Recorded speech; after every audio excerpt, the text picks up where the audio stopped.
Friends, welcome back to my YouTube channel let's gain knowledge. Friends, जिन्होंने भी अभी तक चैनल को सब्सक्राइब नहीं किया है प्लीज़ चैनल को सब्सक्राइब कर लें और बेल आइकन प्रेस कर लें। और अधिक जानकारियों के लिए मुझे मेरी इंस्टा आईडी पे भी आप फॉलो कर सकते हैं, जिसका लिंक डिस्क्रिप्शन बॉक्स में दिया हुआ है। हेलो फ्रेंड्स, आज इस वीडियो में हम डिस्कस करने वाले हैं शाइनिंग स्टार्स के बारे में। चमकते सितारे कौन कौन से हैं जिनसे रिलेटेड सीटेट और टेट जैसे एग्जाम्स में क्वेश्चन पूछे जाते हैं। तो स्टार्ट करते हैं। फर्स्ट है कर्णम मल्लेश्वरी। कर्णम मल्लेश्वरी एक वेट लिफ्टर हैं और ये आंध्र प्रदेश की रहने वाली हैं। इनके पिता पुलिस में हवलदार थे। इन्होंने 12 वर्ष की आयु में वेट लिफ्टिंग शुरू की। 130 किलो तक का वजन ये उठा लेती हैं और इन्होंने भारत के बाहर 29 मेडल भी जीते हैं। इनकी 4 बहनें हैं और चारों बहनें भी वेट लिफ्टर हैं। अब देखते हैं कि इससे क्वेश्चन किस तरह से बनता है। कर्णम मल्लेश्वरी के बारे में निम्नलिखित कथनों पर विचार करें। ए है वह अंतर्राष्ट्रीय ख्याति की भारोत्तोलक हैं। बी है वह कर्नाटक से हैं। सी है वह भारत की पहली ओलंपिक पदक विजेता है। डी है जब वह 12 साल की थी तब उन्होंने भारोत्तोलन शुरू कर दिया था। तो ए पॉइंट बिल्कुल सही है। अभी मैंने बताया कि अंतर्राष्ट्रीय ख्याति की भारोत्तोलक हैं, वह कर्नाटक से हैं। ये बी पॉइंट आपका गलत है क्योंकि वह कर्नाटक से नहीं आंध्र प्रदेश से हैं, मैंने अभी आपको बताया। फिर वह भारत की पहली महिला ओलंपिक पदक विजेता हैं, ये भी सही है। डी जब वह 12 साल की थी तब उन्होंने भारोत्तोलन शुरू किया था, ये भी सही है। तो आपका ए और सी, ए सी डी 3 पॉइंट सही हैं। ये आपका किस ऑप्शन में दिया है? बी ऑप्शन में। तो B is correct answer. Next है बछेंद्री पाल। बछेंद्री पाल भारत की पहली महिला हैं जो माउंट एवरेस्ट की चोटी तक पहुंची और विश्व की 5वीं महिला बनी। मतलब कि माउंट एवरेस्ट पर चढ़ने वाली भारत की ये पहली महिला हैं और ये विश्व की 5वीं महिला है माउंट एवरेस्ट पर जाने वाली। और माउंट एवरेस्ट नेपाल में स्थित है। माउंट एवरेस्ट की ऊंचाई 8,848 किलोमीटर है, जिसे अब अपग्रेड करके 8,850 कर दिया गया है। बछेंद्री पाल के गाइड का नाम ब्रिगेडियर ज्ञान सिंह था। जो भी पर्वतारोही होते हैं उनका एक गाइडर होता है जो कि उनको गाइड करता रहता है। तो इनके जो गाइडर थे उनका नाम ब्रिगेडियर ज्ञान सिंह था। 1984 में माउंट एवरेस्ट को फतह करने के लिए बछेंद्री पाल को सेलेक्ट किया गया था। और एक पर्वतारोही को चढ़ते समय 90 डिग्री का एंगल बनाना होता है।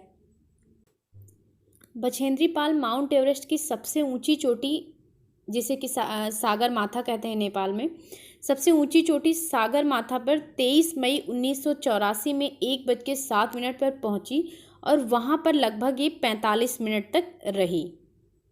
और बछेंद्री पाल गढ़वाल के टिकरी गांव की रहने वाली हैं। ये गढ़वाल कहाँ पर है? ये उत्तराखंड में है। तो बछेंद्री पाल उत्तराखंड की रहने वाली हैं।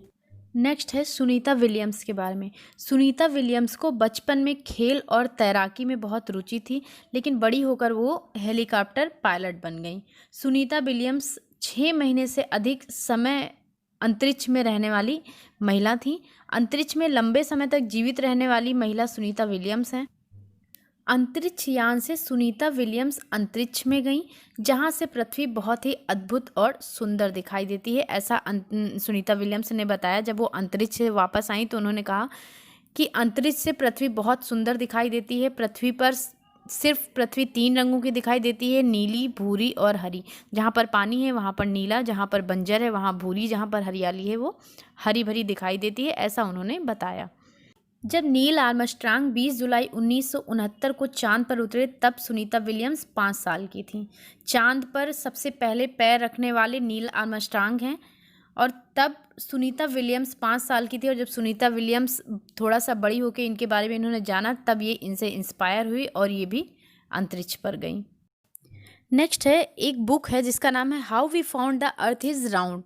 ये एसी मूर द्वारा लिखी गई है, जिसमें बताया है उन्होंने इस बुक में कि मनुष्य ने सदियों से पृथ्वी के बारे में क्या सोचा है। मतलब मनुष्य की जो थिंकिंग है वो पुराने समय से पृथ्वी के बारे में क्या रही, वो इस बुक में इन्होंने डिस्कस किया है। तो ये ध्यान रखिएगा कि ये बुक किसके द्वारा लिखी गई, ये कभी कभी पूछ लेता है। तो ये एसी मूर द्वारा लिखी गई बुक है।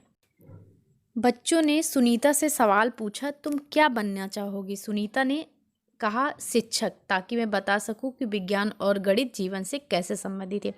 ये एक स्टोरी दी हुई है सुनीता विलियम्स के बारे में। उसके ये कुछ पॉइंट्स हैं जो कि एग्ज़ाम में पूछे जाते हैं। तो उसका ही ये पॉइंट है कि बच्चों ने सुनीता से पूछा था कि आप क्या बनना चाहती हैं, तो उन्होंने जवाब दिया कि मैं शिक्षक बनना चाहती हूँ।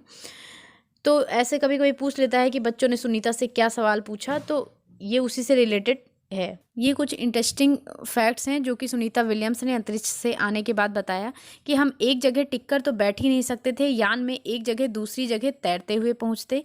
पानी भी एक जगह टिका नहीं रहता, वह बुलबुलों की तरह इधर उधर उड़ता फिरता। पता है, हाथ मुंह धोने के लिए हम तैरते बुलबुलों को पकड़कर कपड़ा गीला करते थे और हाथ मुंह साफ करते थे। वहाँ खाना भी अजब तरीके से खाना पड़ता था। सबसे ज़्यादा मज़ा तो तब आता था जब हम सभी उड़ते हुए खाने वाले कमरे में जाते थे और उड़ते हुए खाने के पैकेटों को पकड़ते थे। अंतरिक्ष में मुझे कंघी करने की ज़रूरत ही नहीं पड़ती थी, क्योंकि वहाँ बाल हमेशा खड़े रहते थे।